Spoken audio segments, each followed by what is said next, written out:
This is what the AFL-CIO Constitution means to me. Let's talk about this week in theater.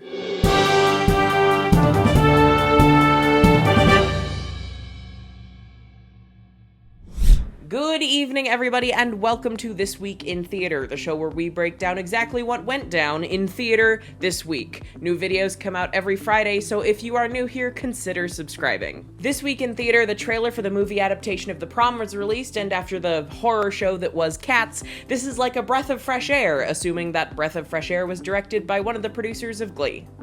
This week in theater, Heidi Schreck's What the Constitution Means to Me began streaming on Amazon Video, and it is phenomenal. It features a cameo from stage manager Noah Silva, and you can even see him say go twice. If you want to regain even a tiny bit of your faith in humanity that has been lost during this year, watch this show. And if you want to lose what little faith you have remaining in humanity, read the comments on the trailers. It's currently available on Amazon Prime Video exclusively for Prime members. So if you are not a member of Prime currently, there is a link in the description below where you can get a trial of Amazon Prime and see this video completely for free.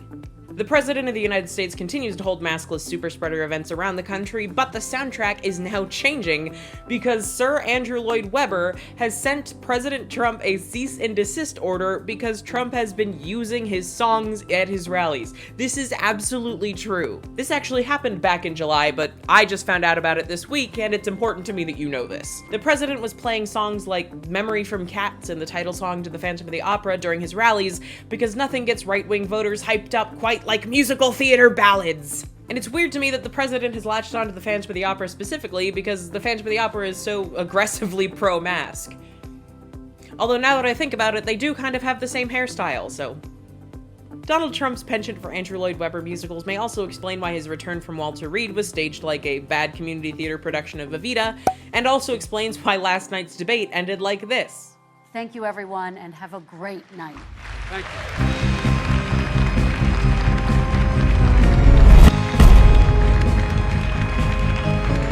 Also this week in theater, the dispute over which union should cover virtual theater opportunities has progressed, and SAG-AFTRA has filed a formal complaint with the Associated Actors and Artists of America, also known as the 4As. The 4As is affiliated with the American Federation of Labor and Congress of Industrial Organizations, or AFL-CIO, and directly oversees Actors Equity Association and SAG-AFTRA, both of whom also have direct connections to the AFL-CIO.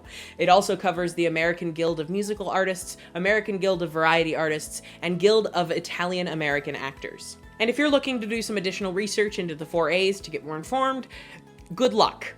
Their constitution has not been updated since 1992, which is longer than I've been alive. They don't even have a website. Looking into this umbrella union has honestly felt like I'm doing research into a bizarre conspiracy theory.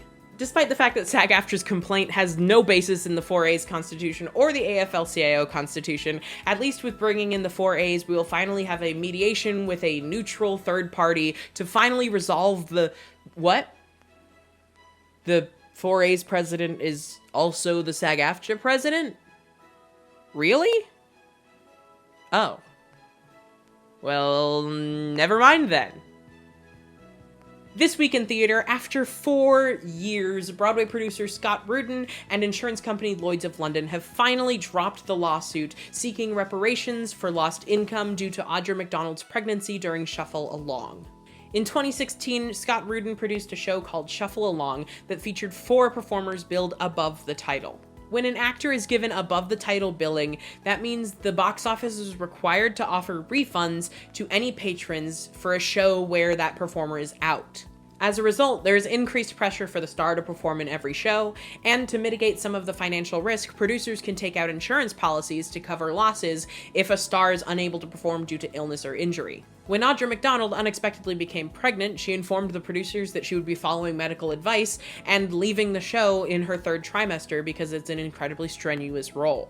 Rather than replace McDonald for the duration of her maternity leave, Rudin elected to close the show at a loss and tried to file an insurance claim for the full $12 million capitalization of the show with Lloyd's of London.